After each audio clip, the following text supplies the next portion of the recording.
Bom, agora que nós já temos nosso terreno feito, a gente vai começar a marcar aqui algumas questões pré-existentes, né? Então a primeira coisa, apesar das ordens aqui não estarem exatamente na sequência que a gente vai utilizar, mas uma das primeiras coisas que a gente tem que fazer é demarcar os limites da nossa divisa do terreno, né? Qual que é a área que eu tenho para trabalhar. Eu tinha separado aqui para a gente poder trabalhar, nesse arquivo DWG, essa linha vermelha aqui, demarca a posição do terreno que eu vou utilizar. Só que aqui a topografia acabou sobrepondo parte do desenho. Então, só para a gente poder visualizá-lo por completo, eu vou trocar o estilo visual aqui e colocar como estrutura de arame. Assim eu já consigo visualizar a linha num todo. E agora vou utilizar aqui o comando linha de divisa. A linha de divisa ele vai criar uma propriedade, né, uma entidade de desenho que vai demarcar o limite do meu terreno. Isso, quando eu for extrair tabelas, informações do projeto, ele já identifica, né, uma categoria específica para aquele tipo de linha. E é uma linha que é visível em todos os níveis. Então isso é interessante também.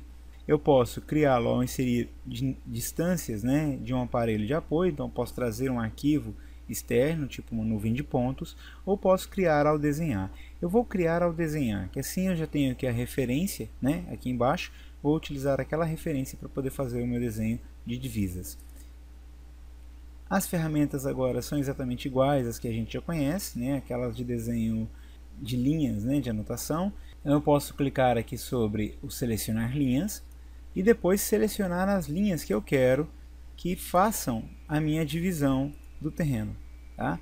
Essas aqui que não fecham, depois eu posso fazer a seleção, ou melhor, desenhar, né, linha de croquis ligeiramente fora do limite. Não precisa se preocupar com isso, tá?